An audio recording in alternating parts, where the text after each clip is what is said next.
remaining seated. Court is now back in session. Thank you. What do you have here?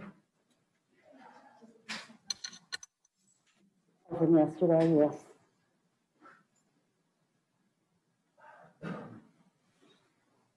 Mm, 15. Thank you. Good afternoon.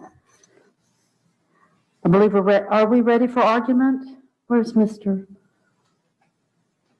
Your Honor, I don't know where Mr. Durham is. I have not seen him appear. Oh, here he is. He's coming.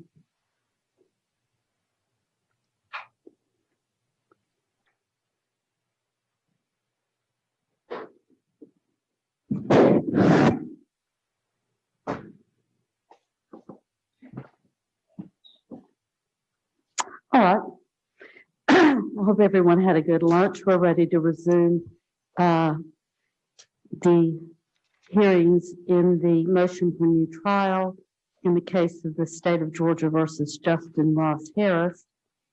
Mr. Durham, I believe you stated before the lunch break that you had concluded with your witnesses. Is that true? Yes, ma'am. And would the state have any evidence? No, Your Honor. However, Mr. Durham and I did have the opportunity to speak over lunch. Yeah. And he and I both were concerned about the David Dustin testimony being a very visual testimony. And I believe that Mr. Durham and I both at this point in time agree to make part of the record, if the court allows, the 2 YouTube videos of the actual trial that are available on YouTube that feature part 1 and part 2 of David Dustin's testimony, so that we know the Supreme Court is not going to review anything that's not part of the record. And therefore, because it's so visual, we feel it would be appropriate to give them the opportunity, if they chose, to see that part of the record. Is that correct, Mr. Durham? That is correct. And so what we plan on doing is getting those 2 videos put onto a DVD to be made part of the record. And we will make sure that they are what we say they are, and that we get together and make sure that that's what it is. All right, so it's going to be in the nature of a stipulation? Yes, Judge. Okay, then you'll need a stipulation document to go with it to add to the record. And you'll need to have that done before I make a ruling in the matter. Yes, Judge, I'll make sure that that happens. Okay. Are you expecting me to review that as well? I will if you want me to. I remember it. The state assumed that you remembered it. I do, but I don't mind looking at it again if you want me to. If you feel it's necessary, please feel free to look at it. All right, well, that's fine with me. If I think it's necessary, I will. But I remember that. And I think that the development of the case doesn't, for me, require that I review it. Okay, y'all are nodding your heads, so I'm taking it that you don't disagree with what I just said. The state does not disagree with what you just said, Judge. I disagree with what you just said. You do or you don't? I do not what you just said. Okay, what else do we need to do before we have arguments? Nothing from the state except the fact that Mr. Durham and I also spoke about the fact that we are going to take it issue by issue, meaning Mr. Durham will take up a particular issue. I will then respond to it so that we can kind of keep it in order for the court. All right, I find that preferable too, so I'm glad you all agreed to that. All right, Mr. Durham, I'm gonna let you lead, please. Okay, thank you, Judge. I do appreciate you giving us a little bit of extra time so I can kind of go through and whittle some of this stuff down. And a lot of it has been, the court, and I know you remember the trial, if you're ever gonna be able to forget the trial, but it was litigated very aggressively and very thoroughly. So most of the issues we're going to be submitting on the record. And there's going to be a couple that I would like to make argument on just for primarily for factual and add some law to it. And then there's just a couple others that are going to be maybe a 20-second addition to it. But if I can, I'll also just state right now that in doing this, we're still reserving, the right to, in incorporating everything that's already been filed in the case, all the arguments that have already been made in the case, and the issues that have been preserved. And we're going to continue on those. So with that, we go to, I was going to do the first two enumerations of error that are listed. The filed one from the trial team, and that was insufficient evidence and verdict contrary to the evidence. And if the court allows, we will go ahead and submit those two on the record. The state will also submit that on the record, Your Honor. All right. That's rolling right along. Count 3, the severance issue. Again, we would submit that one on the record. The state agrees and will submit it on the record. The state addressed it in its brief, and the case law is there, Your Honor. very good. As far as the search issues, we had Mr. Lumpkin today. He made an excellent proffer at the trial court of what that testimony was going to be. And he also laid out other additional things, either throughout the trial or in the motion hearings, and we would submit that on the record. The state, too, will submit it on the briefs and the record, Your Honor. Thank you. The non-probative bad character, that's one that I'm glad to kind of whittle it down. We're not going to make argument now. We'll submit it, but I do want the court to know that we are not limited by, and we're including every witness and issue that's discussed pre-trial, and nothing in our amended motion would limit us to those 3 witnesses that were set down as an example. Does that make sense? Say that again. Okay. There was numerous witnesses that came in under this the bad characters and bad acts, and they were all preserved and litigated at the trial level. In our amended motion for the new trial, there was 3 specifically listed out. We want to make it clear those are just examples, and we are preserving the right to raise all the other issues on those others as well. Okay. And, Your Honor, that is correct. The trial team, when they did their amended motion for new trial, really just sort of said, here's 3 examples that we're leading the court to see as the primary examples. But numerous witnesses were put up to demonstrate motive evidence for the state. The state has addressed it generally to all of those witnesses in its brief. So we rely on the brief, Your Honor. Okay, well, my question to that is, these other examples, are they developed in the briefs, or are they developed in the, for appellate review purposes? They are developed at the trial court level, Your Honor. Okay. In this amended motion for new trial, they just pulled those 3 out, just giving an example for the argument. Okay, so you're referencing back to the hearings, motions, hearings, and rulings that occurred during the trial. Yes. And Yes, Your Honor. All right. The defense preserved this enumeration of error when the state filed its 404B evidence and the defense filed its motion number 18 to keep out bad character evidence. And I believe that the hearing was held then on February 22nd, 2016, and an order was entered. So all of this has been preserved, but for argument purposes, those were the 3 sort of witnesses who testified. And so I believe Mr. Durham and myself are just saying it encompasses a number of witnesses, but those were the 3 that we addressed in our briefs.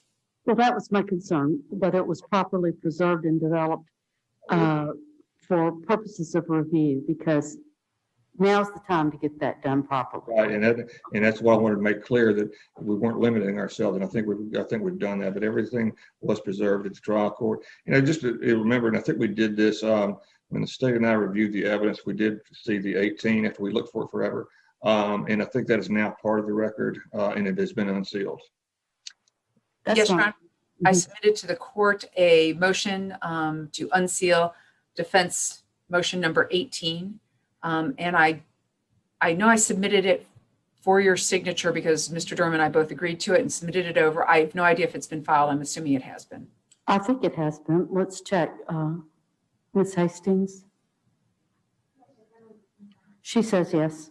Wonderful. Thank you, Judge. Let's move on. Okay, number 6 deals with the compulsion of Dr. Diamond's notes. Judge, I want to come back to that one. There is some argument I want to give on that today because a lot of evidence was presented about it, and I want to go ahead and give that to the court. All right, we'll resolve it after you go through the list of things that you have agreements on. I'll go ahead, 7, 8, and 9, we would submit on the record. State agrees. 7, 8, and 9 are all legal arguments, and we submit them on the record. Very good. As far as the constitutional challenges, Judge, I'd submit the arguments and citations in the with the right to address with additional citations on the constitutional arguments raised at trial. But I would like to, to add one additional constitutional amendment that I don't believe was specifically addressed, and I would ask for protection of the U.S. Constitution, the 9th Amendment, and I'd cite Griswold versus Connecticut, 381 U.S. 479, but there'd be no other further argument, or just to apply that case to the arguments that were already raised. Mr. Durham, you spoke so quickly. Okay, all right. Okay. In regards to the constitutional challenges, Your Honor, they were litigated at trial and they were preserved at trial. We would go under that as we had before and submit that on the record. I would like to add one additional constitutional amendment for consideration at this level, at the trial level, and that would be the U.S. Constitution, the 9th Amendment. I would cite Griswold versus Connecticut, it's 381 U.S. 479. So you're adding that to the constitutional challenges that are enumerated as 10, 11, 12, 13, 14, 15, and 16. And you want to add a 9th Amendment challenge as well to that section of the motion for new trial. I don't think 16 fits, but I think the rest do. 16 deals with the limited closure of the courtroom, I believe. Say what? I think 16 deals with the limited closure of the courtroom. Yeah. And it would not be included in that reduction. Okay, that's how it's set up in the motion for new trial, but I'm fine with what you just said. What says the state? The state agrees that the 9th Amendment new enumeration of error would apply to enumerations of errors 10 through 15 in the amended motion for new trial. Plus 9th Amendment.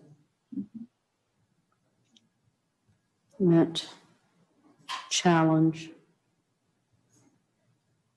And you're citing Griswold. All right. Next. 16. I'm sorry, 16, Your Honor, we would submit. State agrees to submit 16 on the record and the briefs. Very good. Next. Okay, 17, 18, and 19, Your Honor.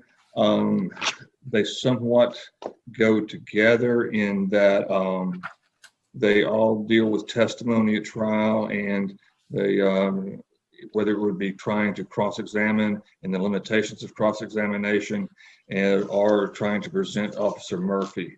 You'll recall there was a lot of testimony regarding the theories of defense. One of the things that was raised at trial, and I wanted to add some constitutional protections to that now, but it would be along the same arguments, but the constitutional protections of the U.S. 5th, 6th, and 14th, and the Georgia counterparts. I have some cases I can go ahead and cite to the court in support of that. Give me a second. Sure.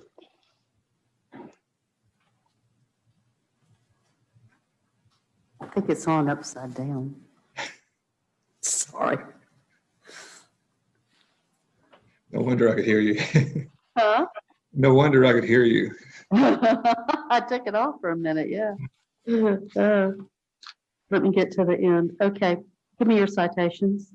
The U.S. versus Word, 129 Fed 3rd F3D 1209.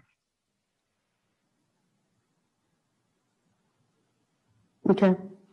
Boykins versus Wainwright, 737 F2 1539.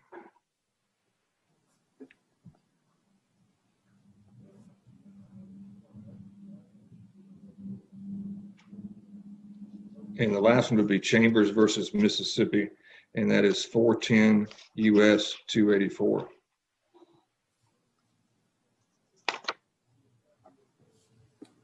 All right. What does the state say? Your Honor, this is the first time I'm aware of this desire to add the constitutional challenges under the 5th, 6th, and 14th Amendment to what essentially initially was enumeration of error 17 on Sean Murphy and 18 on Sean Murphy. One was not allowing cross-examination of a witness that they actually called, and the other one was the failure or the court's ruling on not allowing them to go into the hearsay that Detective Murphy was stating to the magistrate judge. And these evidentiary rulings are reviewed for an abuse of discretion, because that's the standard for these types of rulings as to allow cross-examination on this subject, or if this is hearsay. And then we have, of course, enumeration number 19, which is Jim Persinger. And the court ruled appropriately in the state's opinion that you can't impeach somebody with information they don't know. And in this case, Mr. Persinger admitted, I didn't look at this. I didn't know anything about this. I never reviewed this.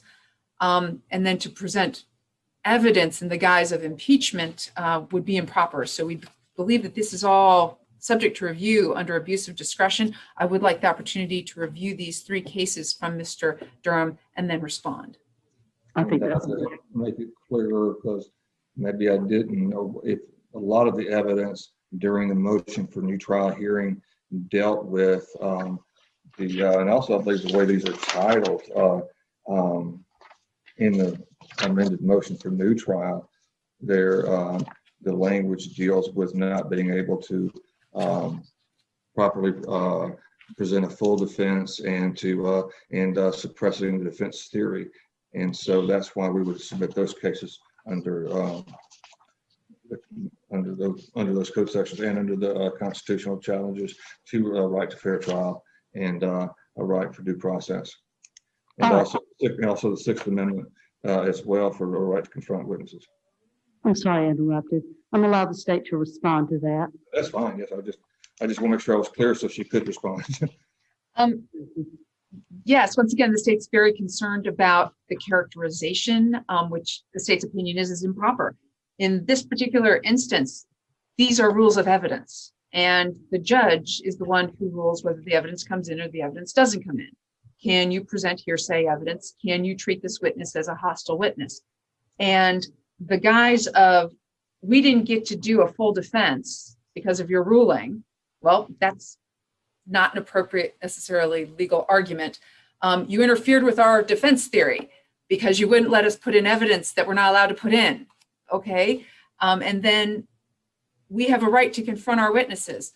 That's true, but the law says that you don't have the ability to confront them in any which way you want to. The court gets to control that. So while I appreciate the attempts at characterizing this as some sort of constitutional violation, these are just the rules of evidence, and they're reviewed for abuse of discretion, Your Honor. All right. Next.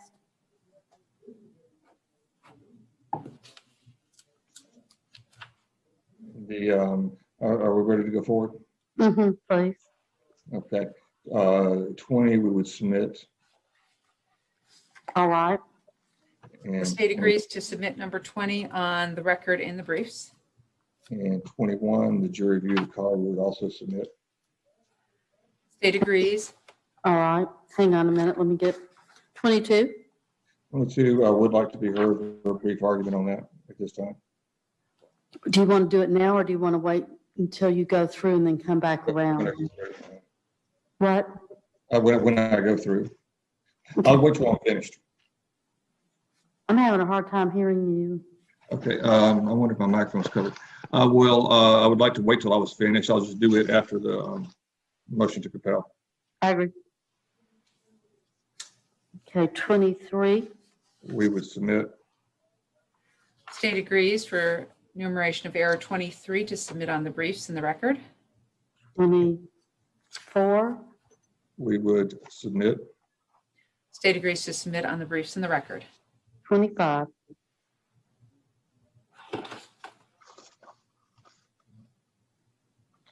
Is 25 the It's the catch-all. All grounds raised herein are alleged as error under the constitutions. Oh, okay. I'm sorry. I left that one. So, That one is not yet. 25 is 25 is not yet. What I have on is 25 is not yet received a trial transcript and reserves the right to amend the instant motion. that's 26. Oh, okay. Then I'm working on the rough draft. Okay. But 25. I have 24 is finding error with my failure with a court instruction. 25 is just saying everything raised, alleged as errors under the constitutions of Georgia and the U.S. And I So was it's working under a catch-all. different copy. I was working under the rough draft copy. I apologize. No wonder it was clean. 25 is just raising the errors under the constitutions, and Right. we would again submit that they should be raised under constitutions.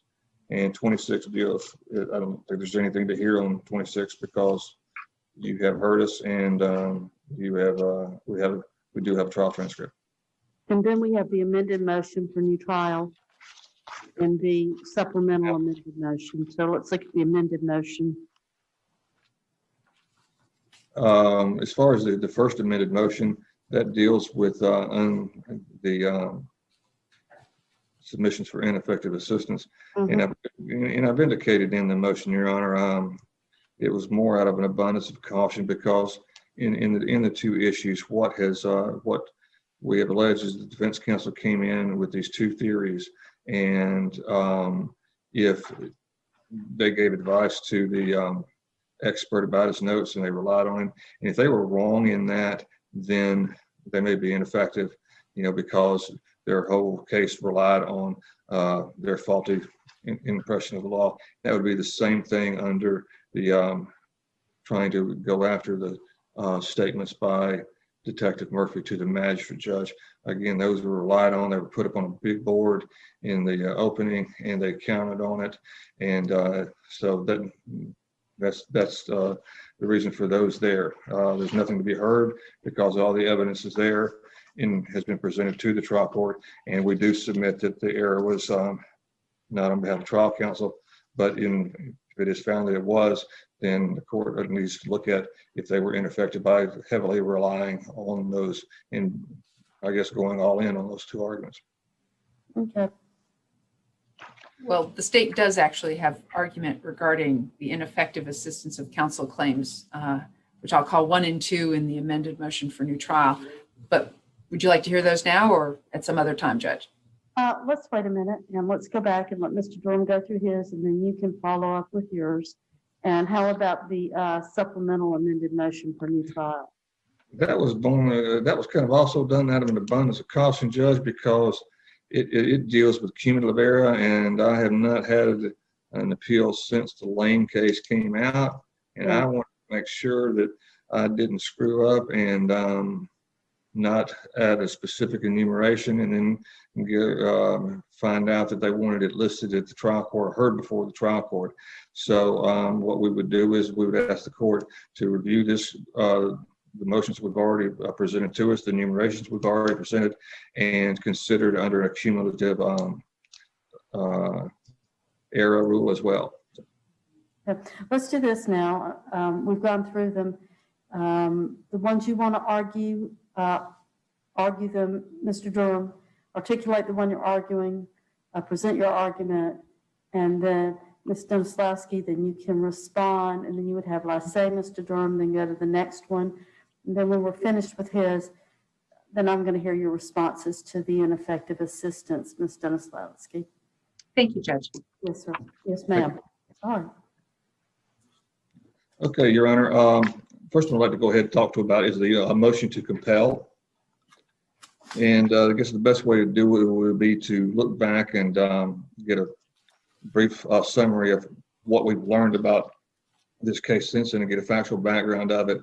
But it seems like what the evidence has showed is that Dr. Diamond was contacted in 2014, but he really didn't start getting involved in the case or on the case until sometime in 2015. The initial interview appears to have been at the jail and in August of 2015.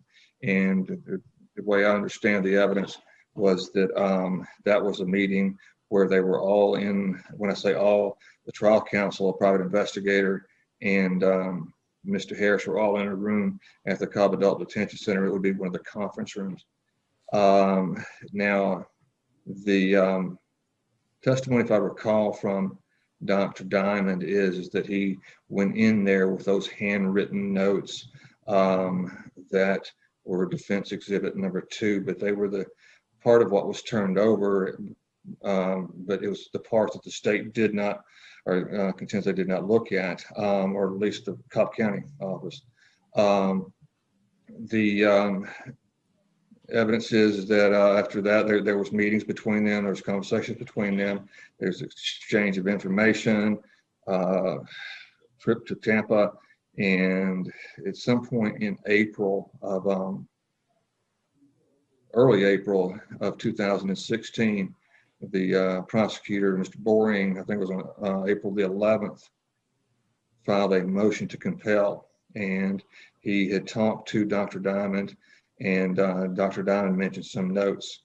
And so at that time, I think the record's going to show, from my recollection of the hearing anyway, the record will show that the second meeting had not even taken place before the first meeting, before that motion to compel was filed. In August of 2015, the motions were heard. And also in August of 2016, I think that is the second meeting of, no, excuse me, that was on April 30th of, so shortly after the motion to compel, there was a second interview, and that's the one where Mr. Kilgore went to the jail with him, but Dr. Diamond spoke with Ross Harris, and they were by themselves in the pod area where you had the partitions. So that was the one where Dr. Diamond, I recall the testimony, that he had the guideline with him, the guideline being D1, which was the typewritten thing. He's explained what that was. So and that was when, I would say it was created, because it sounds like that document was a work in progress as they were getting information and going through. But he explained what that was and how the information got there the best he could recall. I will point out, though, that on the at the motion hearing, the motion to compel hearing was heard around that time in August, and at that very first motion hearing, the defense counsel, Maddox Kilgore, specifically mentioned and was concerned about it being work product and also defendant statements. So he was concerned about both even early on, even before the second interview by Dr. Diamond. So what happened at that point was the state was instructed to present an order. I would submit, and I am submitting, that the language of the order is broad. It's maybe broader than I interpreted it anyway. They had any and all documents that had anything to do with an interview with Ross Harris, and also was added any that was taken down in any manner. Reading the motion to compel that was presented by, order to compel that was presented by the state, what happened was Mr. Kilgore got concerned. He filed a motion for reconsideration, and within minutes, I don't know which one was first, but within minutes, the state filed a motion to compel. So Now, also please bear in mind at that point, the state had, really early on, in April, they had already been provided information about Dr. Diamond, his CV, a summary, and a condensed PowerPoint.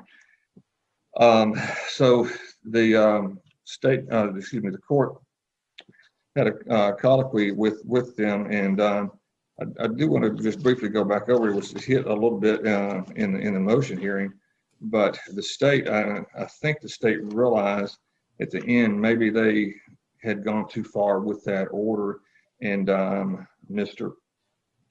Boring was saying, well, we don't want any work product. They let them redacted. At that point, the court just said, listen, you you just invited that.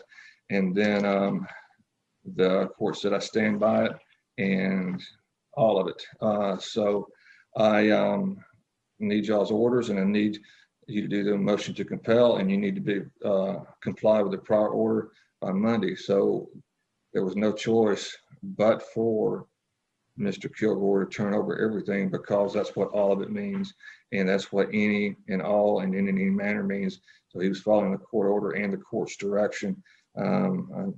Despite what any contention by the state, he cannot comply with the orders or the prosecution saying, well, go ahead and redact it. He couldn't have redacted it. So bear in mind also that, Judge, our position is there's no legal basis to turn this material over. And we don't think it was been contended throughout in the trial level, and it's being contended now that there's really no legal basis for them to have it at that time. So the state does their own in camera, and I think it's kind of ironic perhaps, but it looks like the way the evidence is presented when Dr. Diamond says that he had the handwritten notes when he went with the first interview, and that's the one it looks like, from my recollection of the testimony, that he talked to Mr. Boring about, then what actually the original motion to compel for was the handwritten notes. That's what the state of Georgia never, according to the trial team, they never saw that. And instead they got what really was the work product. I don't think it matters. I don't think they should have gotten either one of them, but they got the work product, and that was what Chuck Boring had told the court that's not what he wanted. And it doesn't matter. I mean, either one they had, or what their intent, which one they wanted to get, doesn't matter. They got work product, and it was improper, and it was devastating to the defense. So again, our argument is, and our contention is these aren't not discoverable under the discovery statute, under 16 or 1764, and I would cite the court to Green versus the state. It's 307 Georgia 171. We'd also cite the court McKinnon versus Smock, and it is 264 Georgia 375. That's a civil case, but it takes note of the strength of what work product can do. And so like the court decide to look at that side as well. In 705, which is, again, we say it's not discoverable because under the discovery statute, because it's not a scientific report, it's not a mental health examination. Those are done under different code sections. There was no testing or anything involved where there's calculations or things to review. So we don't think it's applicable in that code section. As far as 705, it holds that an expert could be required to disclose underlying facts or data on cross-examination. Now, there is language in the first sentence indicates that possibly the court can require disclosure before cross-examination, but in this case, it would submit it does not allow it, or would not allow it to require, the court cannot be required of an expert to turn over work product. And so there was a case that was cited that we don't have a cite on it because from the state that supported their position, and but it's and it was an initial hearing, and I can't even say it's diacumpha or something along that lines, but it's a case where it was a forgery case, Your Honor, and they didn't want work product. They didn't want any statements of the defendant. They didn't want anything like that. What they wanted was the experts were trained in how to determine if an item was authentic or not. And they wanted the industry documents and things to show how that determination was made so they could cross-examine them. Completely different here. And so we would ask the court to consider those things. And also I have the court look at Putnell versus the state. It's 303 Georgia 569. And it's a 2018 case. That case kind of shows you how the defense can be chilled and just how you just kind of just be stone cold stopped in being able to proceed as a defense in a case like this, because what the court says is, they've got to be allowed, the defendant's got to be allowed a chance to pursue expert testimony without being in position to reveal the theory of the defense. And here, the defense was not only put in a position to reveal the theory of their case and their ideas and their thinkings on certain strategy decisions or the weights of evidence, they gave the state a work product that did include all their thoughts and their concerns. More importantly, they gave the state this huge sword just to stab them during trial. And I'd point out that you go back and it was dealt with a lot during the motion hearings, the motion of a new trial hearing. But if you go to the second page of D1, down at the lower third of that, there's some questions there that I just want to point out and have the court look at again. There were 3 really good attorneys at the prosecution table. With these 3, if the state had gotten a hold of these 3 questions or this document, any one of these, they wouldn't need any good attorneys because all you've got to do is just look at that knowledge on how to erase the internet search history with a question mark, more about forgotten baby/dog history. Those things would be devastating for the state to get a hold of and to be able to cross-examine the doctor, especially in light of those may have come from the defendant. In the hypothetical question, the trial would have been over in 5 minutes if that question had been presented or questioned about, and especially with the answer that the doctor had. It looks like what would be the answer that the doctor provides here. So this document would not only chill the defense of the case, it would destroy it. So it was crucial too.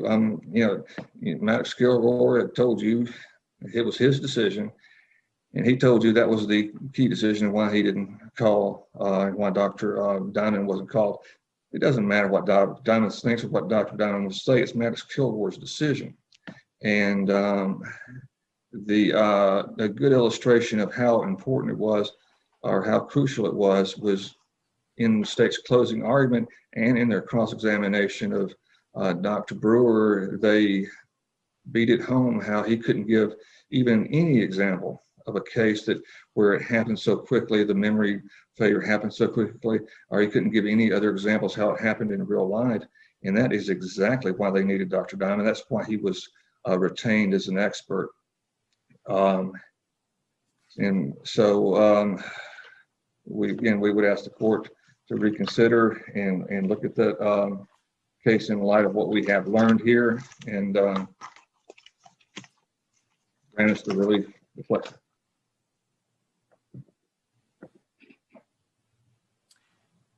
Thank you, Your Honor.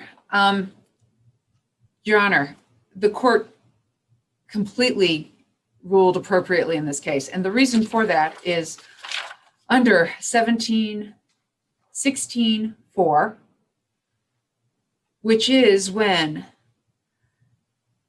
the defendant shall, within 10 days of timely compliance by the prosecuting attorney, but no later than 5 days prior to trial, permit the prosecuting attorney to inspect, copy, or photograph a report of any physical or mental examinations Now, while the defense tries to claim that this is not a mental examination, that's exactly what it was, because at the time they served the state, they said, this doctor is going to opine that Ross Harris did not have the intent to go ahead and commit this crime.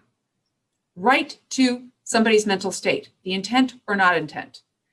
And basically, this idea that this is not a mental examination is ridiculous. Of course, it's a mental examination. The statute then goes on to say, including a summary of the basis for the expert opinion rendered in the report. In the middle of it, if the report is oral or partially oral, the defendant shall reduce all relevant and material oral portions of such report to writing. In other words, if you're going to take the stand and you're going to say, my opinion is he didn't do it intentionally, and I'm basing that on having talked to him, the next question is, well, what in the world did the guy say to you? And at that point, if he's written down, well, this is what he said to me, that's the basis of my opinion, the state's entitled to that under the statute. So the court was completely correct in saying, hand over the notes legally. Now, the problem becomes with the credibility of the witnesses. What we have here is we have Dr. Diamond, who shows up on August 10th, 2015 with his laptop in the conference room at the Cobb Detention Center. Maddox Kilgore testified, oh yeah, he was over there working away on his computer. Dr. Diamond testifies, I didn't take any notes. And there's a trick with that. Am I taking notes during this particular hearing? Sure, on a yellow pad in my handwriting. So when I say, are you taking notes? I'm thinking you're writing things down. Other people take notes by typing it into a computer. Other people take notes by holding up a cell phone and going, here, talk into this. So when the state goes ahead and asks the court to enter an order, they're asking the court to enter an order to cover all contingencies of how Dr. Diamond might have taken notes. Because if the court says, hand over your handwritten notes, I don't have any handwritten notes. Hand over your typed notes. Oh, I don't have any typed notes. So we end up in this trap of playing word games when the state has been very, very clear all along in its motions to compel that what the state wants is Dr. Diamond's notes where he wrote down, this is what Ross Harris said to me, and I'm using that as the basis of my opinion as his expert at trial. It couldn't have been clearer. Chuck Boring repeatedly said this over and over again to the defense team. So what we have is we have our August 10th, 2015 meeting. And at this point, everyone's getting ready for trial. The first trial in Marietta began on April 11th. April 11th of 2016. So at this point in time, we have an expert who initially it was characterized as a meet and greet, but now Mr. Kilgore comes in and testifies, oh no, I found my notes. It's now 3.5 hours that he spent with him. So now we have either it's a meet and greet or 3.5 hours, but regardless, Dr. Diamond tells all of us, oh, I didn't take any notes, but I was willing to come to court and testify to a whole lot of stuff like Mr. Harris didn't intend to kill his child. So we've got some real credibility issues with this testimony that's in direct contradiction with each other. So then we have April 6th. We get the defense's discovery. And it says he's going to opine to this, the ultimate issue. He's going to say this was the result of a failure of memory systems and that Ross Harris didn't intend to do this. Okay, what's that based on? It actually says, the defense actually tells the state, it's based on conversations that Dr. David Diamond had with Ross Harris. Chuck Boring calls up Dr. David Diamond and says, okay, what's the deal? Oh yeah, I spoke to him, I took notes. And how do we know that that's true? Because why would Mr. Boring then file a motion on April 11th to compel those notes? Unless Dr. Diamond had told him that he had those notes. And now, yesterday, we had Dr. Diamond coming in going, oh no, there were no notes. I didn't take any notes. So there are several problems with all of this. Then we move forward. We're in trial in April. There's been a motion to compel. All of a sudden, mistrial. We're going to move the trial to Brunswick. And what do we have? April 30th, they go back over to talk to Ross Harris. And at this point in time, Dr. Diamond has this sort of outline that he's typing up on his computer. And he goes in to talk to Ross Harris and he types some things in. This is never explained to the trial court. Not once is this told to the trial court or the state. That how this went down is We gave our expert our strategy. We gave our expert our opinions about the evidence. We gave our expert a whole bunch of information about what we want our expert to do. They couldn't tell the state that. They couldn't tell the court that, because that means Dr. Diamond is not an impartial expert. It means Dr. Diamond is their mouthpiece. And so they're caught between a rock and a hard place. Okay, we can't exactly give it away that in D1 is a whole bunch of stuff that we told this guy we wanted him to do as our mouthpiece, not as necessarily our expert. We're going to put him up there and call him an expert, but we can't tell the court any of that. So we have to go ahead and do the whole legal argument. Not once do they go ahead and tell the court, Judge, there's a whole bunch of stuff in there that Diamond typed down that was our strategy, and we didn't know he put it in there. It would have been real easy to have said that. And Judge, we want to redact it out. Can you please look at it in camera? Because this is what we've got. We've got these handwritten notes. We've got these 3 pages. It was 6 pages. They could have easily handed it to the court and said, please do an in-camera inspection. And by the way, we're going to tell you what things are our strategy, what things were our opinions that he put into this. And therefore, they could have handed over exactly what the state asked for repeatedly. And what's really telling, Judge, is the defense went ahead and did this on purpose, because Mr. Boring I want to get this right, on the 5th day of trial, on the September 16th hearing. So September 16th, 5th day of trial, right after voir dire is being conducted, you go ahead and you have this hearing. And Mr. Boring is repeatedly saying, I don't want work product. I don't want work product at all. And Mr. Boring is really smart. He's starting to think to himself, this is a trap. I can feel it coming. Paragraph 8 of the motion to reconsider says, well, court's order is too broad and attorney work product might be given and all this sort of, So Mr. Boring's thinking, you know what? This is a trap. I'm asking for specific certain things. All I want is Dr. David Diamond's notes, whatever he has to say about what Ross Harris said that he's basing his opinion on. I don't want any work product. And lo and behold, what does Maddox Kilgore specifically hand over to the state? What he claimed yesterday was attorney work product. And Mr. Boring knew that this was a trap. He knew it in here because he went and had another assistant district attorney in Brunswick review it. Why do you think he did that, Your Honor? He did that because he knew that this was a purposeful, intentional attempt to insert reversible error into this case. And that's exactly what Mr. Kilgore did. Because at that September 16th hearing, Mr. Kilgore was told repeatedly, we don't want attorney work product. We want these specific statements. And to basically go ahead and say, well, the court made me do it. I followed the court's ruling. I don't care what the state said they wanted. I did what the court said. And what the court said was, I stand by my ruling, all of it. And Judge, you know what you meant by that. You either meant, I stand by my ruling, all of it, all of my ruling. I stand by my ruling, all of the statements of Ross Harris given to Dr. Diamond that he was going to rely on, or I mean, give it all to them, including all of your work product. Problem is, Maddox Kilgore not once during that hearing mentioned that these statements included attorney work product. He did not tell you, he did not tell this court at any time on September 16th that these things existed within that statement or within those 3 pages.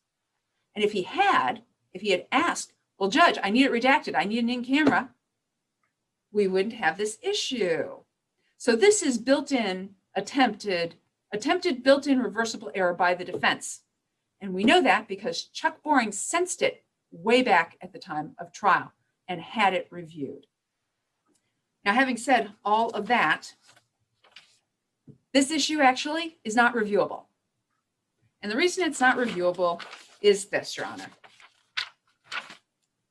When we have an instance where the court has made a ruling such as this, it is incumbent upon the defense to put the witness up, because the higher courts, such as yourself or the Supreme Court, cannot possibly review this as an error. And I cite to both McAllister and to Warbington. They're both listed in my brief. And basically what the Court of Appeals has explained in McAllister is this, that without the benefit of a witness testimony, such as Dr. Diamond, our review is entirely speculative when we do not know what the trial testimony would have been of Dr. Diamond. We don't know how the trial court might have altered its initial ruling as his testimony unfolded. We don't know how the state's cross-examination of the expert would have gone. Would it have gone as planned? Would something have happened? And even without these other difficulties, we are unable to conduct a harmless error review because we cannot discern the impact any allegedly erroneously admitted evidence would have had. So basically, under McAllister and Warmington, there is absolutely nothing here to review. You made a ruling. We cannot determine whether it was erroneous or not because nothing actually happened based on your ruling. The defense went ahead and made a strategic, knowing, intelligent decision to not put up Dr. David Diamond. And while the defense is asserting that it was all because of this particular ruling, the state says no. The state says that's completely and totally untrue. And the reason we know that that's completely and totally untrue is because of the testimony of Maddox Kilgore. Maddox Kilgore testified that he went up to Dr. David Diamond afterwards and said, the reason we're not putting you on the stand is you could be subjected to cross-examination, especially about these things, where there's inconsistencies in testimony between your testimony and Dr. Brewer. The state could go ahead and object to your testimony, especially when you're testifying, well, I interviewed some other woman who did this one time, and therefore that means Ross Harris did it. That's completely not allowed. And of course, the state would have objected to that. He gave a number of other reasons to Dr. Diamond for not calling him to the stand. Those are the real reasons, not the fact that the state had their hands on Dr. Diamond's notes. Not at all. So, Your Honor, our position here, number one, is the court was completely correct under the statute 1716-4 in compelling the defense to provide the state with what the state was entitled to. The defense is not allowed to put up a witness who opines, here's my opinion, and it's based on what the defendant told me, without telling the state what it is that the defendant told the expert that's the basis of his opinion. So first off, the court was completely correct legally in doing that. But most importantly, there's nothing for the court to rule upon. The court can't possibly know what the testimony at the time of trial would be. Now, while defense counsel went ahead and put up Dr. David Diamond, as I pointed out, this is 2020. Mr. Durham is not Maddox Kilgore. I am not Chuck Boring. And how Dr. Diamond's testimony would have unfolded, what the objections would have been, what the court's rulings would have been, are all unknowable to the court or to any appellate court. And therefore, under McAllister and Warmington, there's actually nothing for the court to review. Thank you. Mr. Durham. Yes, Judge. I can say we do live in the age of expansive conspiracy theories. The idea that this was some plot by these scheming defense attorneys is just beyond all realm of possibility to me. It's clear on the record what happened. The state wanted something they couldn't get, or maybe they thought they couldn't get it, but they tried to do it through the legal avenue. And also, I do want to point out there's a massive amount of speculations of what Chuck Boring knows and what he didn't know. And it's all just speculation. But regardless of what the record shows us is he found out that there were some notes that Dr. Diamond had.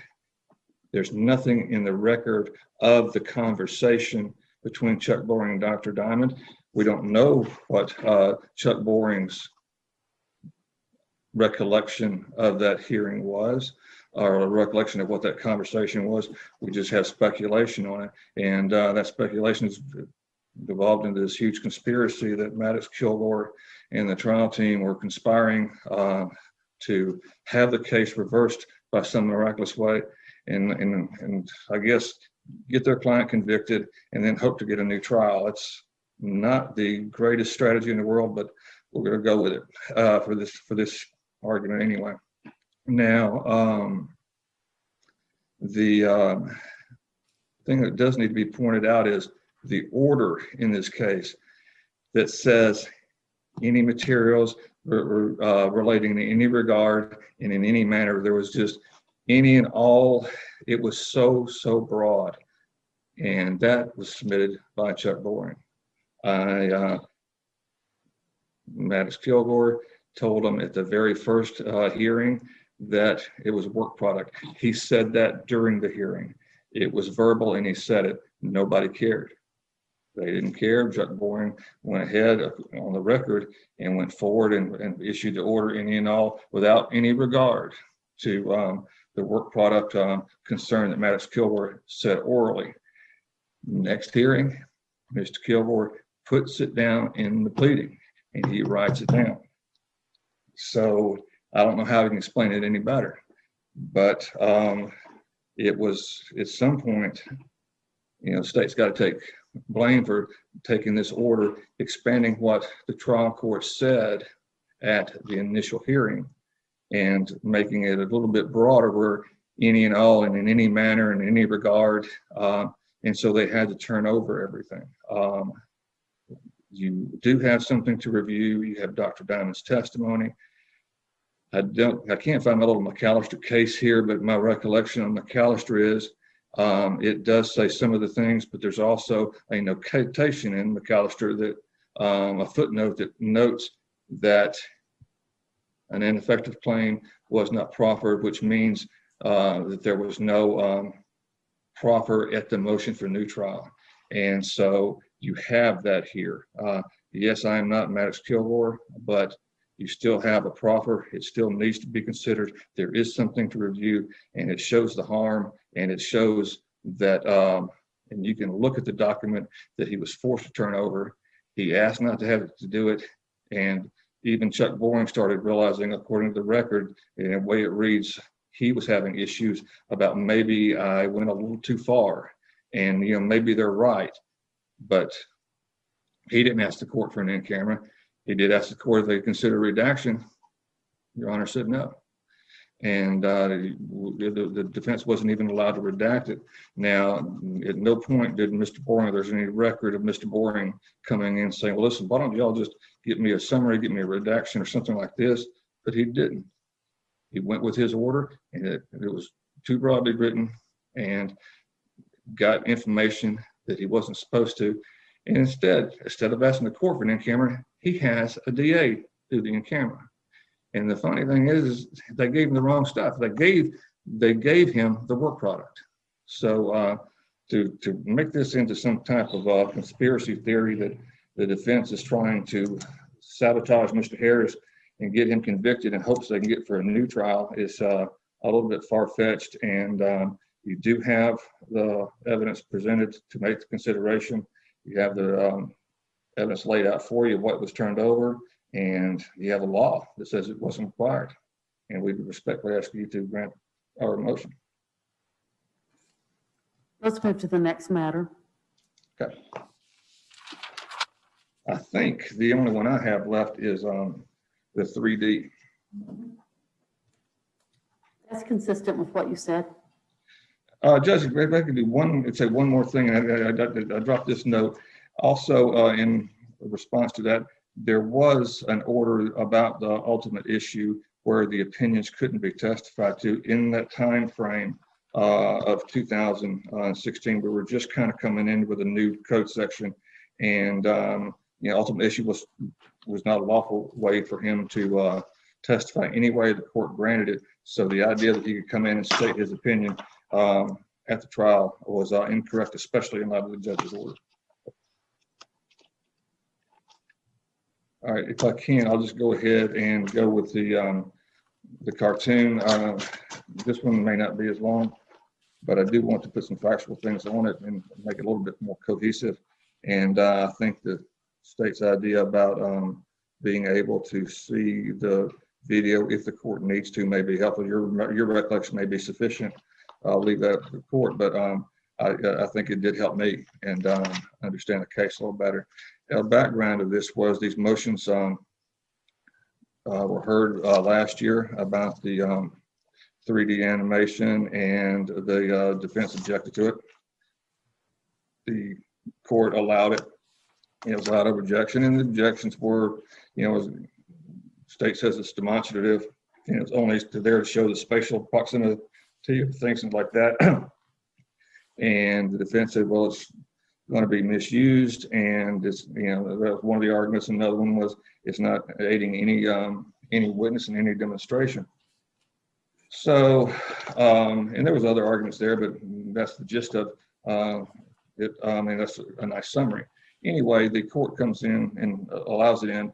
We go to trial. Now, understand again, one of the big issues for the defense is they have all this massive evidence coming in about characters and these other things coming in, and an accident alone may not get it. So they're trying their best to discredit the police, to show their bias and motive about trying to slant evidence in their favor and to try to better the theory of their case. And again, that was brought out during the cross-examination of the defense counsel during this motion for new trial. Well, in this, they get this 3D animation and they review it and they nitpick it. And T. Brian Lumpkin comes in and I don't know if he's got his own little measuring stick or whatever, but he goes through this meticulously. And when they go to, and again, it's part of their defense theory is to attack the state. And so they go to trial and they bring it to trial. We're in a month into the trial and the state creates a new one, because what happened was, I believe it was Officer Grinstead gets on the stand during trial, and it is learned that some measurements were off or they weren't used properly, and also the seat extension was not in the same place. It was when Cooper died, it was in a different spot than when the 3D cartoon was created. So they're like, oh man, this whole thing is off. And now this is something at the hearing, in the motion hearing, Mr. Dustin gets up and testifies and raises his little right hand and says he swears or affirms that this evidence is a true and accurate replication. Well, that's what he testified to. It wasn't. So they all of a sudden in the middle of the trial, while everything else is going on, the defense gets tapped on the shoulder and they say, hey, here's a new 3D animation. They didn't know anybody knew it was going to happen. They took the evidence, the car seat to the garage and had Mr. Grimstead come and redo the measurements. Mr. Dunson come and do his scanning magic again. And then all of a sudden, defense is getting this little exhibit in their hand that they haven't had a chance to see. And they had been preparing their whole defense of attacking and trying to destroy the bias and motive of the state and go after their credibility. And all of a sudden, one of their arguments goes away because now, okay, we got caught. We're going to go ahead now and give a more accurate one. So one, we're saying that it was a discovery violation because not only wasn't it done before trial, but it was done like a month into trial. So we now go to the 3D animation itself. Numerous times during the hearing, Mr. Dunstan admitted that, look, I'm only swearing that it is a true and accurate representation of the stage that was set up for me. He doesn't know anything about the case. He's been shown a few pictures and that's about it, but he wasn't there at the scene and he didn't do measurements. He just, again, they set it up, I come in and I do my thing, and that's all it's a true and accurate representation of. So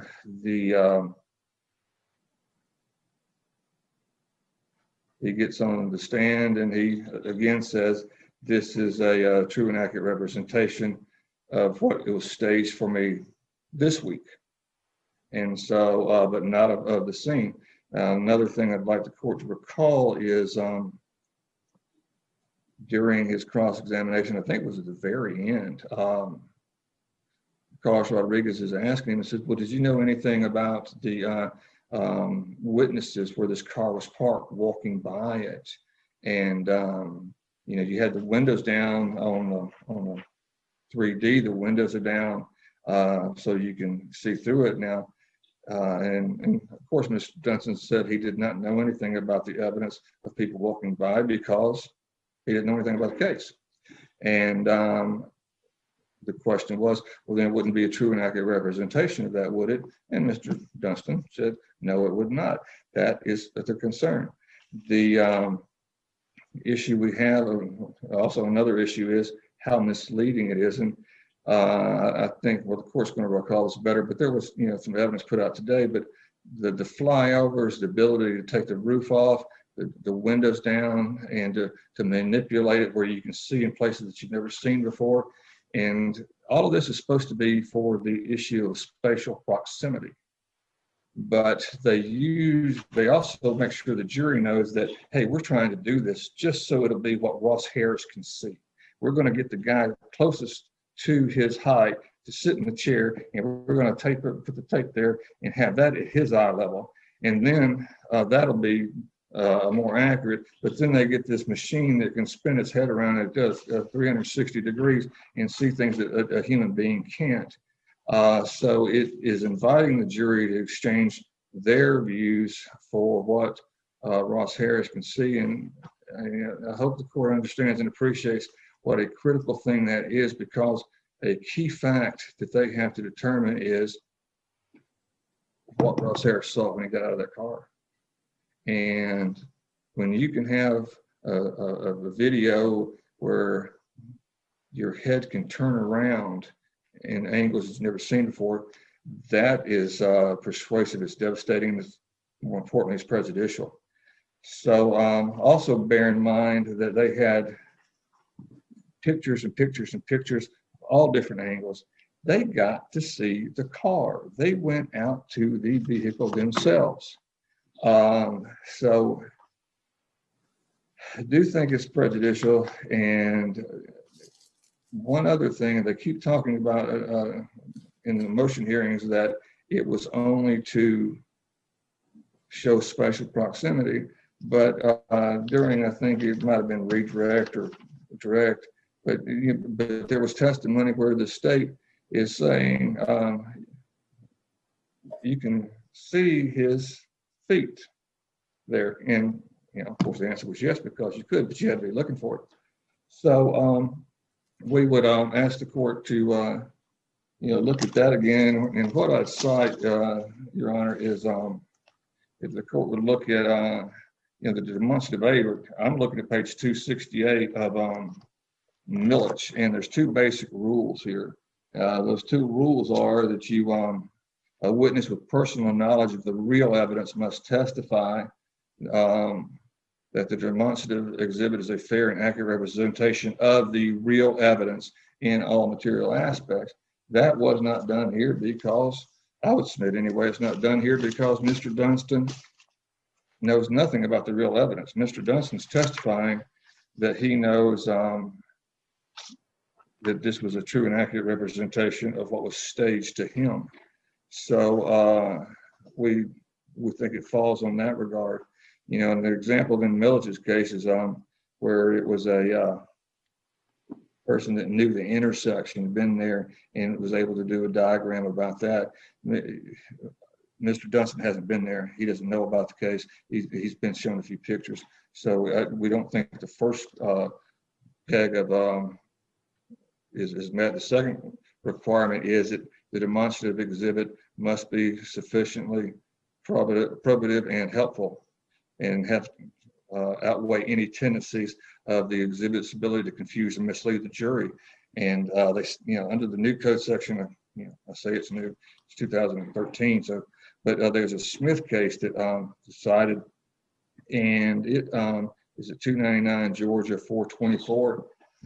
And in Smith, they did allow, and I believe Smith is the one where it was a medical examiner had a doll, and he was going to try to show how the child had died, and how he thinks the injuries were brought about. He's a professional medical expert. This is what he does, and he was using this doll as a demonstrative exhibit. So they allowed that. That's not what happened in this case. I'd submit what in this case is, you don't have an expert witness that's trying to tell you anything about the evidence. What Mr. Dunstan is he's an expert, but his expertise is in making 3D animations. So it has nothing to do with the furtherance of the real evidence in the case. He's not aiding in any demonstration about the trial. And so when you're allowing him to do that, I think, it's just, again, the jury is going to be in such a danger of being misled that I believe that the second prong here should not have been allowed. Also cite the court to U.S. v. Gaskell, Gaskell, it's 985 Fed Second 1056. And again, it just said, I think in Gaskell, the evidence was actually not material, similar enough in materiality, but it was another doll case, I believe. So, but the cases that have been used, and they're using these demonstrative aids, there's got to be something, an aid to some witness. And Mr. Dunstan is not a witness. All he can do is testify to what somebody else told him. That's what the state somebody else put up. So for those things, we'd ask the court to reconsider allowing that in and grant us the relief. Thank you. Thank you, Your Honor. Your Honor, regarding the 3D crime scene diagram, because let's face it, that's really what it is. It's the future of crime scene diagrams. We all know that we used to have a detective who would go out to the scene, who couldn't draw, and would draw these terrible little hand drawings in a notebook and put dimensions on it. And we would tender it in a trial going so that, the jury could kind of get a feel for what the crime scene looked like. And it was an overhead flyover view, an aerial view down of the crime scene based on measurements taken. This is just the future. Just like we used to take photos with film and now it's digital. Just like now we actually sometimes take video of a crime scene so that the jury can see it. This is just the future of crime scene diagrams. That's all it is. And with our evidence code, a lot of the cases cited during the original arguments are no longer valid cases and have been specifically actually overruled by Rickman versus the state. 304 Georgia 61, a 2018 case holding that the admission of demonstrative evidence is not controlled by cases decided under the old evidence code, such as Pricken, Pickren, and Eland, Eiland. And the thing about the Rickman case that's really interesting is that they said it was absolutely fine for the police department to go out during the day with different cars to reenact the crime scene and to reenact what took place during the crime. And they said that was fine. And one of the reasons it's fine, Your Honor, is because when you tell the jury, here are the caveats. Here's what we did, here's why we did it, and here's what's kind of wrong with it, here's what might not be accurate with it, then you explain to the jury why you're doing it and what it's there for. And that took place in this case. David Dustin is the tech guy. He's just the tech guy. That would be like complaining that the cameraman took the photos. The person who goes, yeah, these are fair and accurate photos of the crime scene as I saw them, might be the detective. But the tech person is the actual one with the camera who went and took some nice photos, okay? But as long as somebody can testify that this is fair and accurate, which Detective Grimstead did, he got on the stand. He talked all about what they did in order to do these scans. Detective Stoddard had testified about what he had done to do the original scans. So all of this testimony was before the jury so they understood the limitations of this type of evidence. And it's just a crime scene diagram in 3D that somebody can move around, they can look at it. And the idea that it's misleading is disingenuous, I believe, because let's face it, as Mr. Rodriguez says, it's like a video game. And most people are familiar with video games. Most jurors are sophisticated. Most jurors have seen Star Wars, Blade Runner, all kinds of science fiction movies, including Disney animated movies, and they understand what it is they're looking at. And they understand what a bird's eye view is. They don't believe that a human being saw a bird's eye view. They know that. They know what this is. A lot of them have been to IMAX movies. They understand that that's not how the bird flies or what the bird sees. So I think it's disingenuous to say the jury's misled. The jury understands what it's looking at, and they understood from David Dustin the limitations because he was cross-examined extensively about it. It is unfortunate that this was the last witness of the trial. But the reason he was the last witness of the trial is the state figured out, Detective Grimstead made a mistake.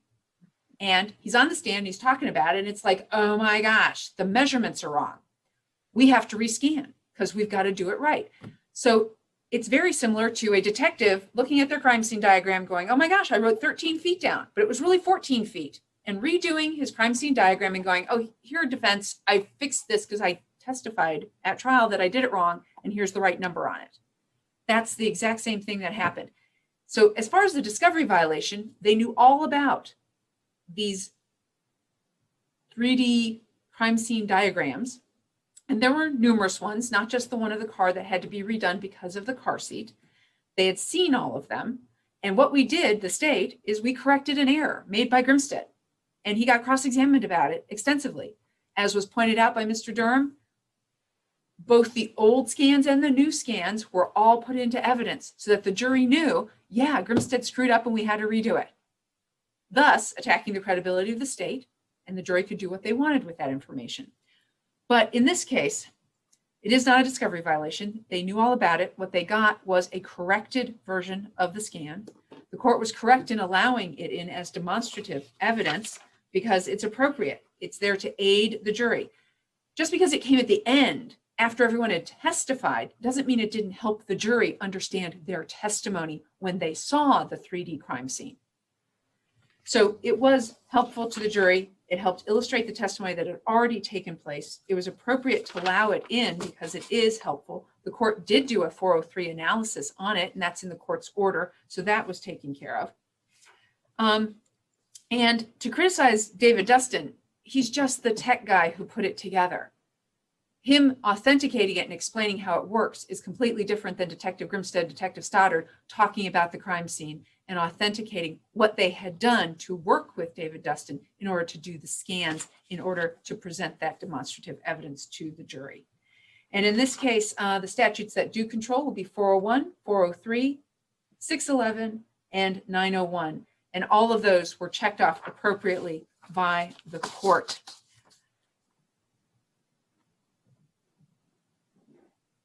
Thank you, Your Honor. I'll be brief, Judge. First off, I do want to be clear. I do not mean any disrespect whatsoever. I did not mean to be criticizing David Dustin. I was criticizing the state. But what it is, Judge, is this is demonstrative aid. It's supposed to aid a witness in his testimony. David Dustin's testimony was, I did a scan. And I did a scan of a scene that somebody staged. It didn't have anything to do with the trial. His testimony may have been come in to lay the foundation if another witness had gotten up there and testified using it, and it aided that witness as somebody that had knowledge of the case and was working on the case and had something pertinent to say about the case, and it aided their testimony. But all of David, they may have needed him to lay the foundation of how it works, but this exhibit did not aid his testimony one iota. And I don't, I just do want to point out that the state figured it out when it was pointed out to him on cross-examination. And, they shouldn't have been allowed to correct it, quite honestly, because this was something they were going to use. Everybody had been prepared for it. Everybody had worked on this case for years, getting it ready. The defense had relied on this, put their and had that as part of their theory of defense. And then it's all suddenly taken out from them, and because the state's allowed to come in and just recreate something in the middle of the trial. We'd stand by the arguments, and thank you for your time. Mr. Durham, I think that concludes the points you wanted to make. Am I correct or am I incorrect? Right now, you're correct. Well, I know you're going to want to respond to the state's matters. So of course, that's not what I wasn't asking that. All right, let's move to the state then. Thank you, Your Honor. What the state wished to address were the two, let's make sure I get this correct, the two amended motion for new trial assertions of error due to ineffective assistance of counsel. And in the amended motion for new trial, the defendant submits that that trial counsel provided ineffective assistance of counsel by failing to call Dr. David Diamond as an expert witness at trial. Your Honor, the state submits that that is not the case whatsoever. It's not a failure to call Dr. David Diamond as an expert witness being ineffective. That is a strategic, knowing, and intelligent decision. And it was made by Maddox Kilgore. As he repeatedly said today, he's the one who pulled the trigger on that. He's the one who made that decision. He testified that he thought he made it the night before Dr. Gene Brewer testified. However, Dr. Diamond testified he was at the courthouse, ready to testify, had come in the night before, and that they came up and they told him, oh yeah, you're not going to testify. So he had been prepared and he was ready and he was at the courthouse, and they told him he was not going to be prepared to testify. As the trial transcript reflects, Mr. Kilgore actually asked the court to have a lunch break so he could discuss with the other attorneys, and he actually said, and with the witness, and that would be Dr. Diamond, to discuss exactly whether he was going to put Dr. Diamond up or not. And that's what he did. He made a strategic, knowing, and intelligent decision about who to call and who not to call. Now, he does try and blame the trial court. I was forced to not call this witness. I was forced to hand over these confidential work product notes that he keeps talking about, even though the state never asked for those, even though the state said they didn't want those. He handed them over, and he handed them over knowingly and intelligently and purposely in the state's position. But the real issue here, Your Honor, is there were so many other factors that went into Mr. Kilgore deciding not to call David Diamond. And those included the fact that the court appropriately had ruled Dr. Diamond could not opine to the ultimate issue under 704. The court had appropriately ruled that Dr. Diamond could not be used as a conduit for self-serving hearsay statements from the defendant. Mr. Kilgore knew the defense was going to object to the majority of the slides. And the thing is, Dr. Gene Brewer got up and testified to every single thing that Dr. Diamond was going to testify to. So the defense got to put up that expert they had promised from opening. What he was going to testify to was the ultimate issue, but all of a sudden that got knocked out. And so Mr. Kilgore testified. Well, I then wanted him to testify about his personal knowledge, and he was going to do that by comparing cases. He was going to put up a slide, as you saw in, I want to make sure I get this correct and tell you which defense exhibit. Defense 3, the 50-slide PowerPoint presentation. He was going to put up a media story about an airplane crash. He was going to put up the stories about officers leaving guns in restrooms. But we all know he wouldn't be able to testify to, I talked to that officer and that officer told me. That's immediate hearsay. So that would not have been allowed at all. And then they put in slides about Lynn Balfour. Some woman 20 years ago left her kid in the car, and she said, these are the reasons why she did it. And Ross Harris says, these are the reasons what he did. So obviously he must have done the same thing. That is never allowed. That's so objectionable. I mean, I'm sure I don't even need to give the court examples of a forensic interviewer doing something like that, or a gang expert for the state doing something like that. The defense would never, ever allow that. They'd be jumping up and down, screaming with objections. So we have a couple of issues. Dr. Diamond was actually going to testify to something diametrically opposed to what Dr. Brewer testified to. And I'm just going to give you one of those examples. And one of those examples is the cues. Dr. Brewer got on the stand, and there was 2 pages of cross-examination by Mr. Boring saying, isn't this a cue? Isn't this a cue? Isn't this a cue for Mr. Harris to have remembered that Cooper was in the car? And Dr. Gene Brewer goes, yeah, that's a cue, that's a cue, that's a cue, including the Chick-fil-A cup. Yesterday morning, Dr. Diamond testified that his testimony would have been, there were no cues. So when you have two experts who take the stand and say something completely opposite, that is complete fodder for the state to basically make a huge argument that you can't believe either one of them because the two of them can't decide what's a cue and what's not a cue. So when you've already put up a witness and they've testified to one thing, you don't want to put up a second witness who says something that's the exact opposite. And so there are numerous reasons, including the headline news article. Dr. Diamond was going to be attacked with that immediately on June 30th. This murder happened June 18th. On June 30th, this Dr. Diamond is talking to Headline News about this case. So how do you say you're fair and impartial and an expert who's just doing an analysis when you've already made up a decision within 2 to 3 weeks of the incident taking place?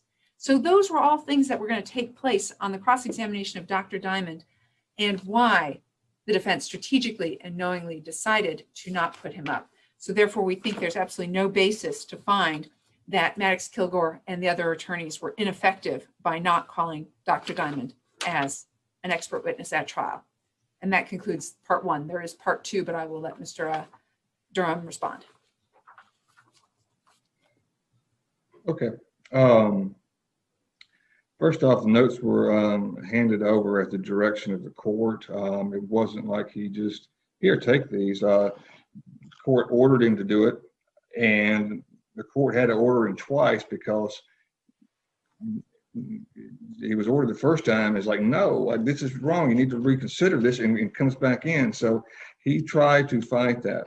So in the as far as the PowerPoint goes, I think the evidence is clear, and there's also spots in the spot in the records where they do talk about that. And Mr. Boring said that, and this was during the trial, he said that he's gotten it. There was numerous objections, but they were working, and this was a work in progress, and they were working through this. And there were, I mean, so some of those were going to be cut out, and then they may give them with a resolution, but otherwise the judge would have made the decisions of whether or not the slides could come in.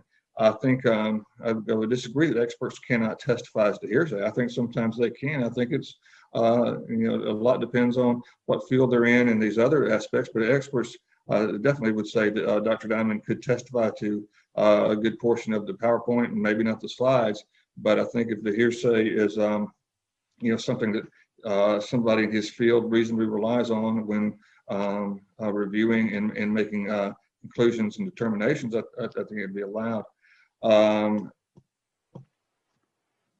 As far as the Dr. Brewer taking his place, Dr. Brewer admitted in his trial testimony that he is not Dr. David Diamond. He referred to during cross-examination, listen, David Diamond's the guy, whenever I have a case like this, I go to him. I mean, he's the one.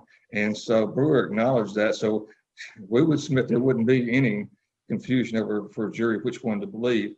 Dr. Diamond is a national expert, and it would have been a completely different case if you'd have gone through and you'd asked the questions like, would it be a cue, would it be a cue, would it be a cue? Because that's exactly what Dr. Brewer told you. You need to go to David Diamond. He's the one that knows this. And I believe the CNN article was submitted into evidence. Court can review it. I don't believe Dr. Diamond made any conclusions about that. I believe the article was primarily about another case, and there was just some little blurb or some addition with Ross Harris's case, and it was just more of a factual thing about, this is something that happens a lot, children being left in cars. It didn't say whether or not it was an accident. It did not say whether it was intentional. I don't believe, if I remember reading it right, and we're talking about the same article, I don't believe it made any mention of that. And as far as the ineffective claim, we would submit that if he, being Maddox Kilgore, relied on an incorrect legal belief, and he was so certain in it that he put his stock in that he wouldn't have to give those notes over that cost him his best witness, then he would be ineffective because they set the whole case up for the accident with Dr. Diamond in mind. If he's wrong in telling Dr. Diamond, hey, go ahead, your work product is going to be confidential, he could be ineffective because he cost the defense Dr. Diamond, and that was their key linchpin for the accident defense. If we go back to the motion compel, if Maddox Kilgore is part of some huge conspiracy where they're going to try to intentionally set this up where Ross Harris would be convicted and try to get a motion for new trial, then he would be ineffective for that as well. So we'd like the court to consider those things. All right. Thank you, Judge. And just to clarify, the state doesn't believe that the defense attorneys threw the trial. These defense attorneys fought tooth and nail, but these defense attorneys, meaning Mr. Kilgore, knowingly handed over what he claims is attorney work product, knowing the state didn't want attorney work product. The state wanted something very, very specific. The statements of Ross Harris given to Dr. Diamond that Dr. Diamond was going to use as the basis for his opinion. And I get that the defense is blaming the state for asking for that. And then be careful what you ask for. We're going to give you something you didn't ask for and then go, oh, it's reversible error. That's what the state's saying. These attorneys fought tooth and nail for Ross Harris. These attorneys did an excellent job for him. And so they were not ineffective in any way, shape, or form. I just want that to be clear about that particular argument. With regard to argument number 2, defendant submits that trial counsel was ineffective for relying on their belief that certain evidence would be admissible at trial and making this the basis of their defense. And in opening statements, Mr. Kilgore did go on and on and on 7 different times, mentioned Detective Stoddard, and did call him a liar. And the state takes exception with that, and takes exception with the demeanor and tone and attitude of Mr. Kilgore at this motion for new trial hearing. He repeatedly accused law enforcement of lying as if that was some sort of fact, and that is not the case whatsoever. However, that sort of demeanor goes to his credibility, and I'm assuming the court will make a credibility determination based on that. However, in this case, he did in opening go, we're going to go ahead and attack Detective Stoddard. We're going to show he lied, he misrepresented, that this wasn't right, and he had the opportunity to do that. 7 different places in opening statement, he talks about Detective Stoddard, and Detective Stoddard was on the stand for 4 days. Maddox Kilgore admitted, yes, I did a great cross-examination of him. In fact, I think he said he destroyed him. And he also said, I think that they destroyed Detective Grimstead. So in his opinion, they did a great job of destroying law enforcement and achieving their goal, which is the second prong of getting, questioning the credibility of law enforcement in this particular case. But here, defense is trying to say that Mr. Lumpkin and Mr. Kilgore were ineffective because in opening statements, they referred to the fact that the jury was going to hear about someone who lied about search warrants.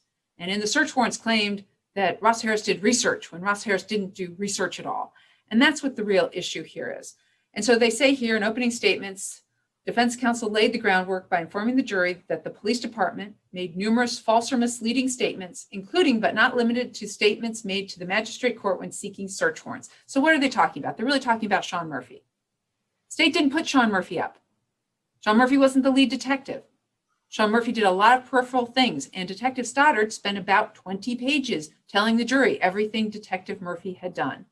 The defense decided to call Detective Murphy with one thing in mind. We're going to put him up there to destroy his credibility. Okay. Well, actually, what Mr. Lumpkin said was, we're going to put him up there to destroy the credibility of the entire police department. Well, you can't do that. That's not appropriate attacks on credibility. And the state has listed that out in our brief under that appropriate section for Sean Murphy about how you do appropriately attack the credibility of a witness. But in this case, saying Mr. Lumpkin or Mr. Kilgore are ineffective for attempting to get evidence in front of a jury they think is good evidence for their case, that's actually being a really good lawyer. That's what lawyers are supposed to do. They're supposed to put evidence before the jury, especially defense attorneys. They're supposed to put evidence up there that they think is really, really good evidence that's really, really going to make their case. If it turns out that, hey, the rules of evidence don't allow you to do that, and the judge rules, the rules of evidence don't allow you to put hearsay before the jury, especially when it comes to some guy saying, I told a magistrate judge this based on a bunch of hearsay other people told me, to be called then, well, you lied. That's an unfair characterization. And by the way, the statute doesn't allow you to do that. to claim that these attorneys were ineffective because they attempted to get what they thought was some good evidence before the jury, but it just so happens, hey, the rules of evidence don't allow you to do it this way, that's not ineffective. That's actually zealous advocacy. And we ask that you find that they were not ineffective for attempting to put up this evidence about Sean Murphy. Thank you. And I can understand, trying to get something in and be denied.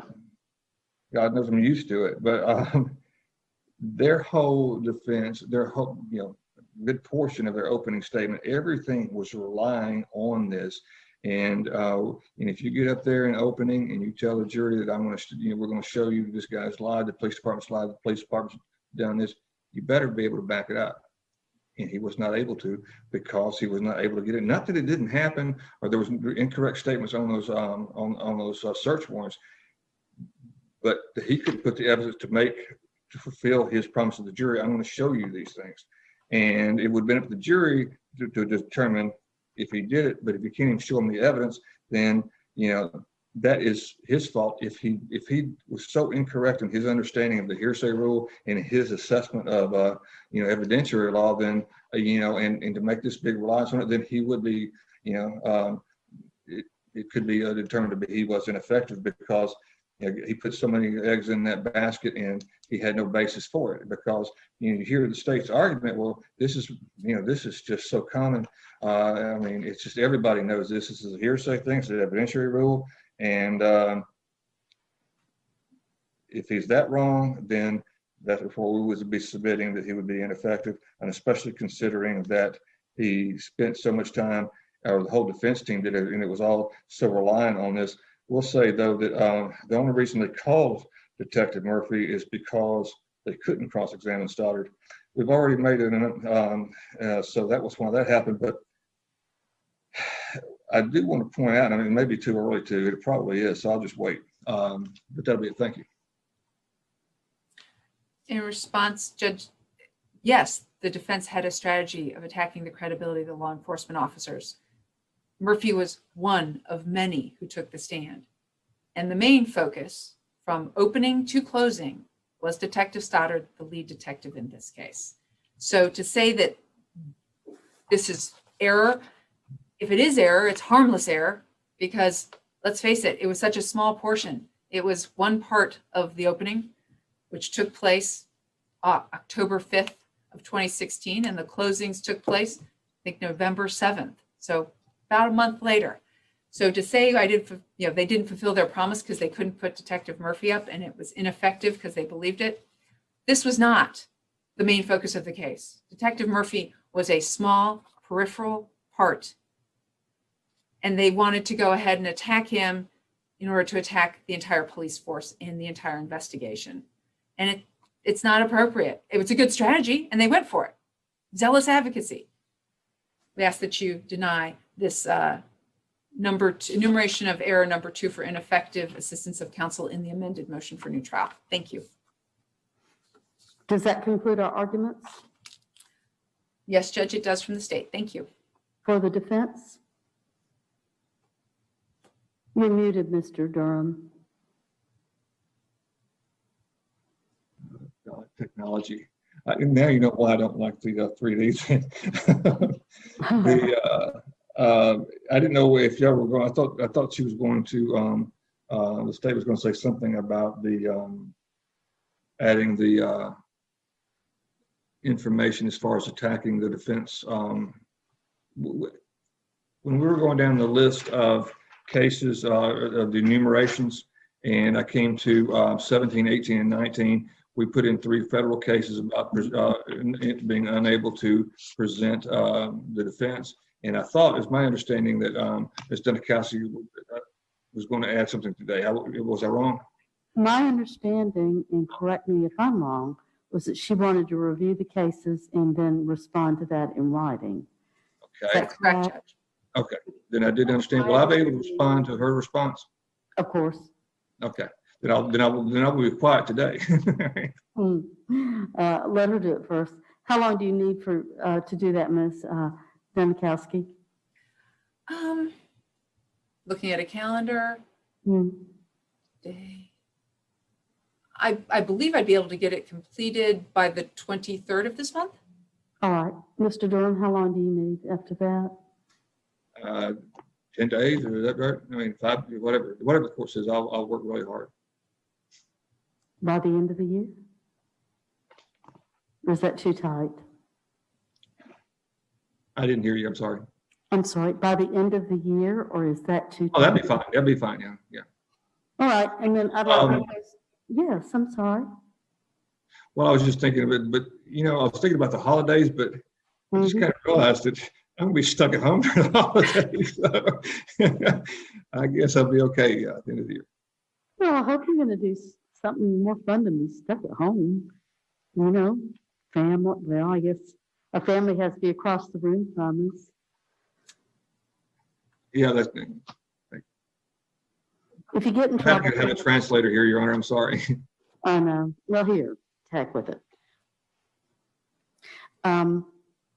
Try for the end of the year. If you need more time, you're welcome to it. In fact, do it the first week of the year.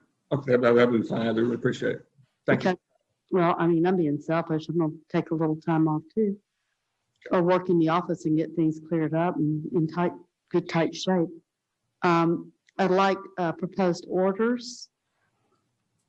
Let's say by January the 15th. Is the 15th a weekday? Somebody with a calendar? Friday. Well, Fridays are good. Does that work? Yes, Judge. Very good. Yes, Proposed orders by January 15th. All right, Judge. And again, if y'all run into trouble, call my office. I'll work with you. Right. Is there anything else for the state? Nothing for the state, Your Honor. Is there anything else for the defense? Not at this time, Judge. All right, so my pleasure to work with you, and we'll be in recess on this case because I think I've got a calendar on something else. All right, thank you all. Thank you. Judge.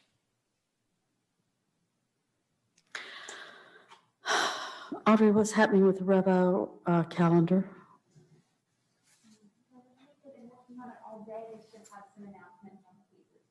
Okay, good. While you get that set up, I'll take a short recess. Everybody can have a little bit of a break.